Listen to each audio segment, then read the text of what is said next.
I'm Carly Gibson, and every 98 seconds an American is sexually assaulted, and many will never face their accuser in a court of law. However, do you actually know what happens in a sexual assault trial? I'll have those answers for you coming up next. I'm Reagan Blaha, and coming up next, I'll tell you what mass shooters are putting on their social media accounts right before their attacks and what police are doing about these threats. Our Emmy Award-winning WVU News starts now.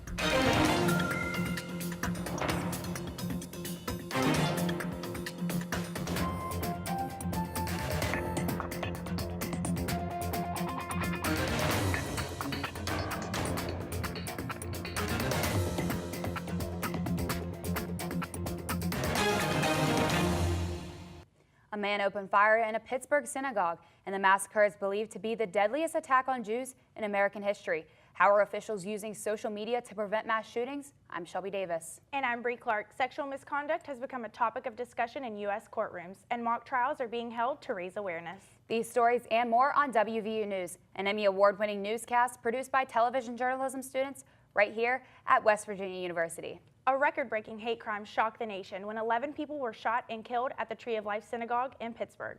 More recently, a shooting at a bar in Thousand Oaks, California, left 13 dead. The massacre in Thousand Oaks was the 12th mass shooting in the U.S. since the attack at the synagogue less than 2 weeks before.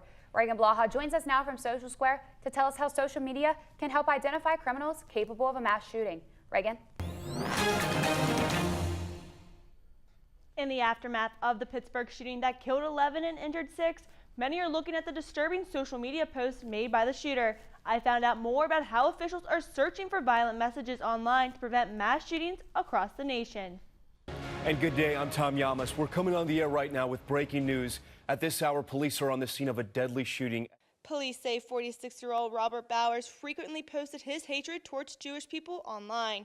In fact, in his last post before the shooting, Bowers posted the following, quote, "I can't sit by and watch my people get slaughtered. I'm going in." And some Morgantown residents say social media is a quick fix for 15 minutes of fame. Well, maybe if I do that, I can give some attention or get attention. You know, I know it's negative attention, but people just like attention. There have been 294 mass shootings this year in the United States alone. But according to the American Psychological Association, people who tend to commit acts of violence share 3 things in common: rampant depression, social isolation, and pathological narcissism. Last year, Facebook hired 3,000 employees in an attempt to review and stop violent posts on its sites. And police are reevaluating hidden clues on social media that may indicate a dangerous individual. There's so many social media accounts that are out there and so many fake social media accounts that it's nearly impossible for us to monitor all of them and decipher true threats from non-threats. But connecting the dots online to what is a real threat as opposed to someone blowing off steam is difficult and time-consuming. Morgantown Police Chief Ed Preston says his officers do their best to determine if a comment posted online is a real threat. It's based upon the type of threat. It's based upon the individual threatened or the group threatened. Again, there's no single response that's there. We have to take them based on the totality of the information that we have. And while a single post of violence may not be cause for concern, evidence shows that repeated threats can be a sign of trouble. As gun violence in the U.S. rises, the debate on how to eliminate this epidemic intensifies. Police across the country are discussing new procedures to take during emergencies like a mass shooting. Law enforcement trains for attacks like the one in Pittsburgh, and so do medical professionals. After the shooter opened fire at the Tree of Life Synagogue, victims were transported to UPMC Presbyterian Hospital. Physicians say that open communication between the EMS providers and the police is crucial and is why those who receive treatment at UPMC are all alive today.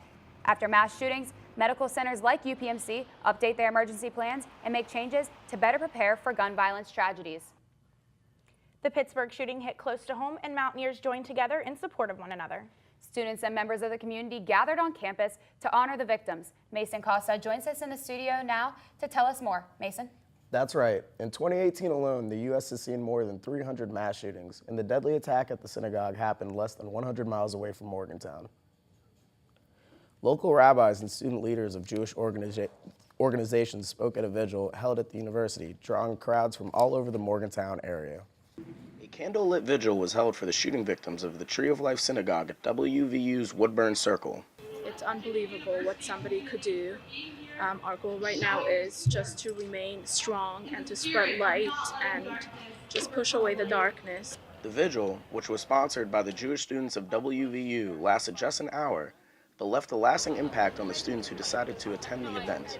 Today's was great in that so many people came together, and it's terrible that something like that has to happen for this to happen. Robert D. Bowers, the suspected shooter, has been arraigned with 29 criminal charges brought against him. The suspect had no prior arrests, but his social media accounts are riddled with anti-Semitic rhetoric. That's not what Judaism is about. Judaism is about being who you want to be, being accepting of everybody, and someone wants to take that away from us by saying all Jews should die. It's just, we can't repeat the past.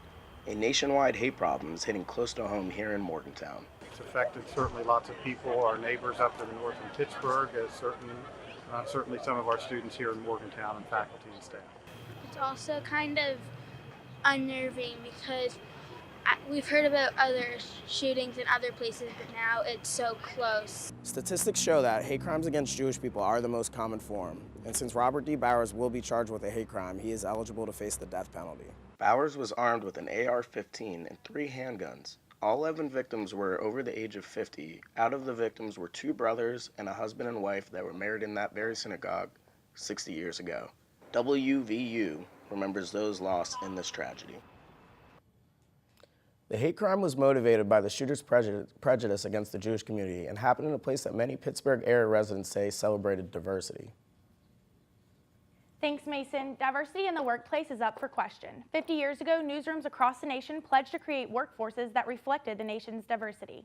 Some newsrooms have yet to follow through. WVU held an event to talk about why. WVU's Reed College of Media recently hosted a hackathon focusing on the lack of diversity in the newsroom, inviting students and journalists from across the country to discuss diversity issues in the media. One of the really great things about how we went about creating challenges for the students to go after was to survey them and ask them what challenges do you see. And so that was a great way to sort of do a listening exercise. But then we also included folks from who work professionally and who also work in the space of diversity. Students and media professionals teamed up to promote different thoughts and ideas of how the next generation of journalists can provide more diversity in today's news media. People come together, and those diverse teams who have different perspectives allows them to be able to see the problem differently and come up with solutions that we can test and try. Minority journalists make up only 16.6% of the workplace. Improving these numbers is critical for the diversity of viewpoints in today's news media. With the help of students and professionals, the hackathon stimulated conversation that points out the biggest issues of diversity and new ways that can provide change. When facing issues together, these ideas help promote inclusiveness, a skill that can transfer beyond the workplace. The hackathon was made to make a difference not only in the newsroom, but in other media outlets across the country.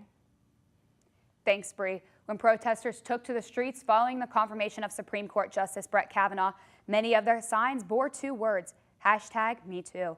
The Kavanaugh confirmation has brought to light how our culture treats allegations of sexual assaults. Carly Gibson attended a mock sexual assault trial and joins us now from Studio B with this report. Carly? Kavanaugh's appointment to the highest court coincides with the 1-year anniversary of the Me Too movement. This movement has raised awareness and made it easier for ongoing reforms to gain traction. But a closer look reveals we still have a lot to learn.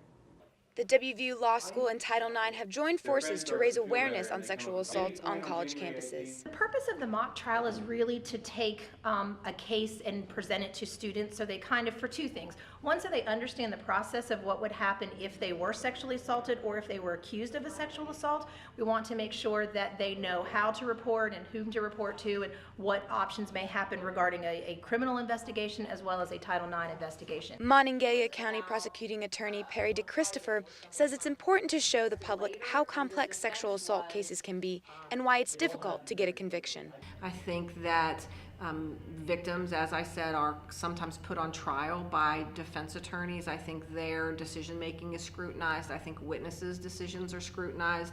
I think lots of other information comes into play in a criminal trial that makes it difficult to obtain a conviction. 90% of sexual assault cases go unreported on college campuses. Of those that are reported, many are resolved through a plea bargain, where the victim never gets their day in court. In fact, out of every 1,000 rapes, only 13 cases will lead to a felony conviction or jail time. when really, if there's not consent, which is just no, then it's assault. But the law doesn't reflect that so much. And so for that reason, so many end up not getting convictions through these loopholes of, well, they didn't fight back hard enough, or they weren't helpless enough to be completely helpless. Through testimonies and cross-examinations, everything about this mock sexual assault trial was real. In fact, some students even forgot they were watching a mock trial. USA Today examined more than 2,000 sexual assault bills since 2016 in America. Since #MeToo, 23 more laws regarding the movement have been passed. And while this is a step in the right direction, majority of women advocacy groups agree more needs to be done for the victims of sexual assault. Now back to you at the Waterfront Studio. Thanks, Carly. The WVU football team has a nationally ranked offense. That's right. Coming up after the break, Julia Mellett joins us in the studio to tell us why. I'm Julia Mellett. Coming up on WVU News, I'll tell you about the third best offense in the Big 12. We conquer mountains. But that's not why they call us Mountaineers. It's because we don't let anything stand in our way. We build what's never been built. Seek cures for the incurable. And go first into undiscovered frontiers. We are Mountaineers, and impossible is just another mountain to climb.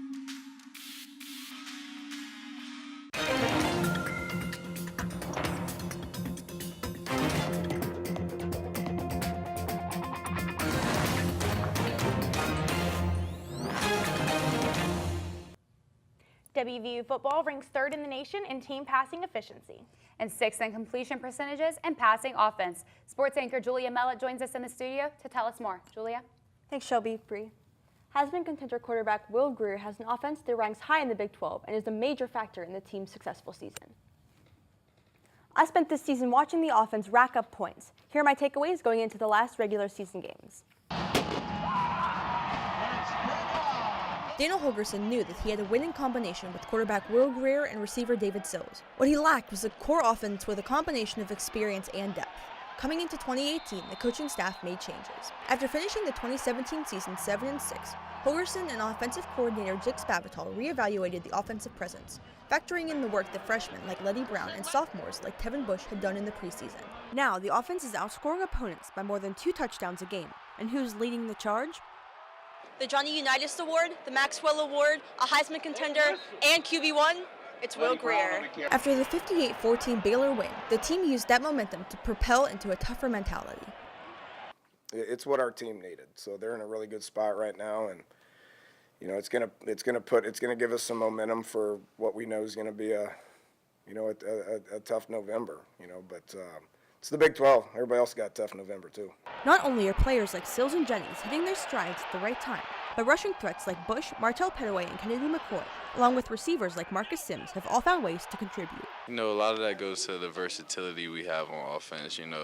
We got backs that can do it all, and then we got obviously some good receivers out there, and then we got a good quarterback. So it's hard for the defense to focus on just the run game because we have so many good receivers, or it's hard for the defense to focus on just the passing game when we have so many good running backs too. The Mountaineers have scored on 55 of 106 drives this season for 46 touchdowns.